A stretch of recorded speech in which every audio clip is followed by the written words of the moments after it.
प्यारे बच्चों, अज असी तीसरी क्लास की पंजाबी की पाठ पुस्तक का पाठ 17 करांगे, जो कि है भेत दी गल। बड़ी पुरानी गल है। एक शहर विच एक व्यापारी रहिंदा सी, भाव एक बिजनेसमैन रहिंदा सी।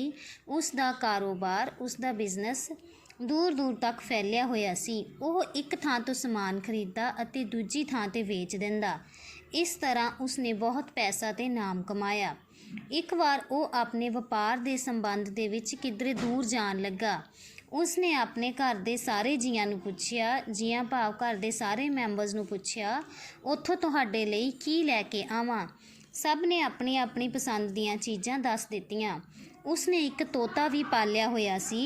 तोता बहुत सोहना सी। उसकी आवाज़ बहुत मनमोहनी सी। मनमोहनी भाव मन नूं चंगी लगन वाली सी। उसने तोते नूं पुछया, मियाँ मिठू, भाव कि उसने अपने तोते का नाम मियाँ मिठू रखा होया सी। मियाँ मिठू, तेरे लिए की लैके आवां। तोते ने कहा, मैं कुछ मंगवाउणा तां नहीं,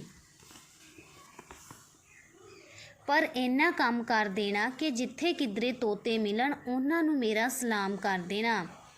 उन्हां नूं कहना कि तुसी आज़ाद हो ते बागां विच उड़दे फिरदे हो ते मैं पिंजरे दे विच कैद हाँ। व्यापारी तुर पिया। वो जिथे जिथे भी जांदा उत्थों दे तोतियां नूं अपने तोते दा सुनेहा दिंदा। सुनेहा भाव मैसेज दिंदा। फिर सफ़र करदे करदे व्यापारी तोते दी गल भुल गया। एक दिन उसने एक दरखत ते बहुत सारे तोते बैठे देखे। वो अपनी अपनी बोली बोल रहे सन। व्यापारी नूं अपने मियाँ मिठू अपने तोते दे यानी कि मियाँ मिठू अपने तोते की गल याद आ गई। उसने दरख्त कोल जा के कहा, ए आज़ाद तोतिओ, दूर एक शहर दे विच एक तोता पिंजरे विच बंद है। उसने तुहानू सलाम कहा है। सलाम भाव नमस्ते, सत श्री अकाल। जिस तरह असी किसी नूं बुलांदे हाँ उस तरह उसने तुहानू सलाम कहा है। यह सुनदियां ही सारे तोते चुप हो गए। व्यापारी ने फिर कहा, उस तोते ने यह सुनेहा दिता है कि तुसी तां आज़ाद हो ते बागां विच उड़दे फिरदे हो, मैं पिंजरे विच कैद हाँ। यह सुनदियां ही सारे तोते फिर चुप हो गए। पर एक बुढ़ा तोता तड़फ के थल्ले डिग्या ते मर गया। व्यापारी नूं यह देख के बहुत दुख होया, पर हुण वो की कर सकदा सी। जो होना सी वो हो गया। व्यापारी अगे तुर पिया। व्यापारी अपना काम खत्म होने पिछों घर मुड़ गया। उसने अपने परिवार के सारे जियां नूं उन्हां दे मंगवाए तोहफे दिते। तोते ने पूछया, मेरे तोते भरावां ने मेरे लिए की तोहफा भेजा है। व्यापारी ने कहा, तेरी गल तेरे तोते भरावां नूं आख के मैं पछता रहा हाँ। एक दरख्त उत्ते बहुत सारे तोते बैठे सन। मैं उन्हां नूं तेरा सलाम ते सुनेहा दिता, पर उन्हां विचों एक बुढ़ा तोता तड़फ के जमीन ते डिग्या ते मर गया। व्यापारी ने हाले गल पूरी ही कीती सी कि मिठू तोता तड़फ के हेठां डिग्या ते जापिया जिवें मर गया होवे।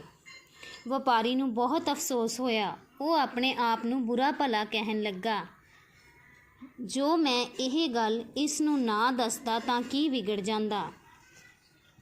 तां व्यापारी अपने आप नूं कह रहा है कि ये तोता मर गया ते जे मैं ये गल उसनूं ना दसदा तां ठीक रहना सी।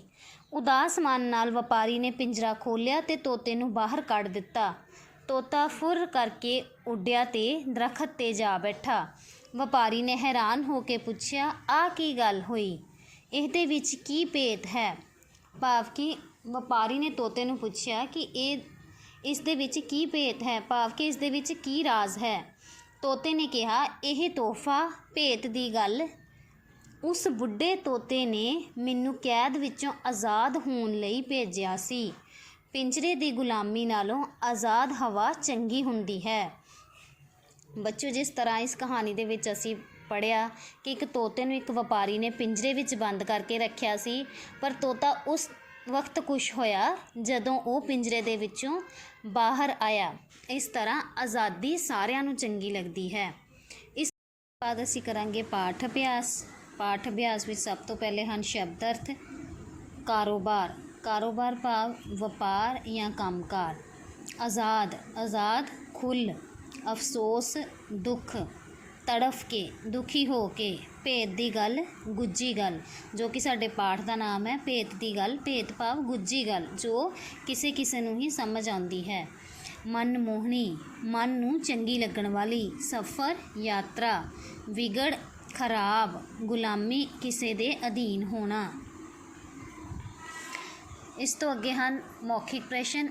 सब तो पहले नंबर ते है, वपारी ने तोते दा की नां रखिया होया सी। वपारी ने तोते दा नां मियाँ मिट्ठू रखिया होया सी।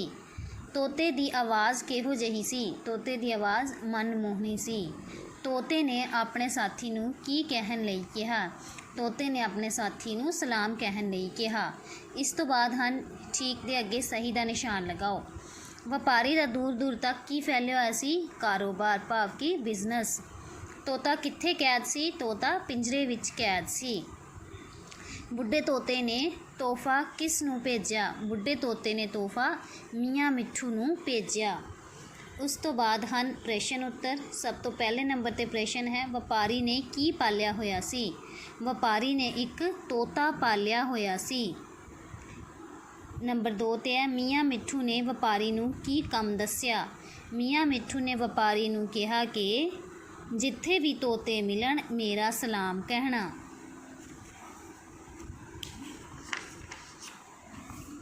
इस तो बाद है, बुढ़ा तोता तड़फ के कित्थे डिग्या। बुढ़ा तोता तड़फ के ज़मीन ते डिग्या। पिंजरे विच बैठा तोता उड़ के कित्थे बैठ गया। पिंजरे विच बैठा तोता उड़ के दरखत ते बैठ गया। पिंजरे दी गुलामी नालों केड़ी हवा चंगी हुंदी है। पिंजरे दी गुलामी नालों आज़ाद हवा चंगी हुंदी है। उस तो अगे हैं समझो ते लिखो। खरीदना, बेचना, आउना जाना, पुछना दसना, उठना बैठना। इस तो बाद हैं शब्दां दा मिलान। नंबर पहले ते है अफसोस। अफसोस भाव दुख, सफ़र यात्रा, पैसा धन, आज़ाद सुतंतर। नंबर 7 ते हैं जदों लोग एक दूजे नूं मिलते हैं किहड़े शब्द बोलते हैं। जिस तरह असीं आपस विच एक दूजे नूं मिलते हैं तो की बोलते हैं। कोई नमस्ते कहता है, कोई सत श्री अकाल कहता है, कोई नमस्कार कहता है, कोई राम राम कहता है।